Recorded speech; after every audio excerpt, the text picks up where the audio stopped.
আসসালামু আলাইকুম। কেমন আছেন সবাই? আশা করি সবাই খুব ভালো আছেন, সুস্থ আছেন। সুমির সংসারের আরও একটি নতুন ভিডিওতে আপনাদের সবাইকে আমন্ত্রণ জানাচ্ছি। আশা করব আমার আজকের ভিডিওটি আপনাদের কাছে ভালো লাগবে। বাচ্চাদের জন্য ঘরোয়া মশলায় স্বাস্থ্যসম্মত উপায়ে বার্গার তৈরি করেছিলাম, চিকেন বার্গার। তো কিভাবে সেটা তৈরি করলাম সেটাই আমার আপুদের সাথে আজকে একটু শেয়ার করব। বার্গার তো অনেকে অনেকভাবেই তৈরি করে থাকেন, আমি একদম আমার মতন করে তৈরি করেছি, সেটাই একটু শেয়ার করছি। ফ্রিজে মুরগির মাংস ছিল, সেটাকে পাতলা পাতলা করে কেটে একটু থেতলে নিয়েছি। আর এখন ঘরে থাকা কিছু শুকনো উপকরণ দিয়ে দিচ্ছি একটা বাটির মধ্যে। এখানে আছে হলুদ গুঁড়া, মরিচ গুঁড়া, ধনিয়া গুঁড়া, জিরা গুঁড়া, আদা বাটা, রসুন বাটা, লবণ, গোলমরিচের গুঁড়া আর গরম মশলার গুঁড়া।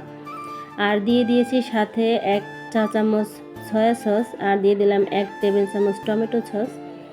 আর এই যে ভিনেগার, সাদা ভিনেগার, সেটা আমি এক চামচ পরিমাণ দিয়ে দিলাম। আর এখানে দিয়ে দেব আমি কিছুটা পরিমাণ সরিষার তেল, আর 1 ফালি লেবু আমি পুরোটা চিপড়ে এই রসটা আমি দিয়ে দেব। এখন এই সমস্ত উপকরণ আমি একসাথে মাখিয়ে নেব, আর এর মধ্যে আমি এই যে থেতলে রাখা মাংসটা দিয়ে আমি একদম ভালো করে মিশিয়ে নেব। যে কোনো খাবার আমরা ঘরে থাকা মশলা দিয়ে যদি নিজেদের মতো তৈরি করে বাচ্চাদেরকে খাওয়াতে পারি, তাহলে কিন্তু বাজার থেকে চড়া দামে কিনেও আর খেতে হবে না, আর স্বাস্থ্যসম্মত খাবারটাও কিন্তু বাসায় বানিয়ে খাওয়া যাবে। হয়তো বাজারের খাবারের থেকে একটু খেতে মজা কম লাগবে, কিন্তু মজার থেকে স্বাস্থ্যের দিকে তো খেয়াল রাখতে হবে বেশি, তাই না আপুরা? আর এখন মশলার মধ্যে মাংসটাকে ভালো মতন মাখিয়ে নিয়ে আমি এর মধ্যে দিয়ে দিয়েছি একটা ডিম, আর 2 টেবিল চামচ কর্নফ্লাওয়ার, আর 2 টেবিল চামচ ময়দা দিয়ে আমি ভালো করে মাংসটাকে মেখে আধা ঘন্টা ম্যারিনেট করে নিয়েছি। আর এখন সয়াবিন তেলের মধ্যে আমি এই মাংসটাকে দিয়ে এপিট ওপিট একদম লাল লাল করে ভেজে নেব।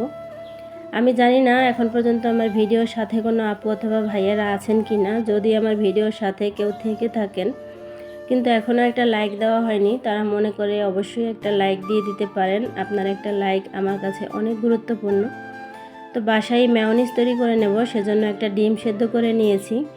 আর এখন এর মধ্যে আমি সামান্য কিছু উপকরণ দিয়ে দেব। দিয়েছি ছোট ছোট 2 কোয়া রসুন, 1 চিমটি লবণ, আর দিয়ে দিয়েছি কিছুটা পরিমাণ গুঁড়া দুধ, দিয়ে দিয়েছি 1 টেবিল চামচ চিনি, আর এখানে দিয়ে দেব একটু সাদা সিরকা, আর দিয়ে দিয়েছি আমি সামান্য পরিমাণ সয়াবিন তেল, আর 1 চা চামচ কালো গোলমরিচের গুঁড়া। এখন এই সমস্ত কিছু মিশিয়ে আমি একসাথে ব্লেন্ড করে নেব। প্রথমে কিন্তু একটু শক্ত হয়েছিল, পরে এটার মধ্যে আমি একটু পানি দিয়ে তারপরে এটাকে আরও একটু পাতলা করে নিয়েছিলাম। আর বনরুটিটা আমি বাসায় তৈরি করতে চেয়েছিলাম, কিন্তু সেটা তৈরি করা একটু ঝামেলা, সেজন্য আজকে আর তৈরি করলাম না। বাজার থেকে আমি 10 টাকা করে এই বনরুটিগুলো কিনে এনেছি, আর সেগুলো দিয়ে আজকে বার্গারটা বানাবো।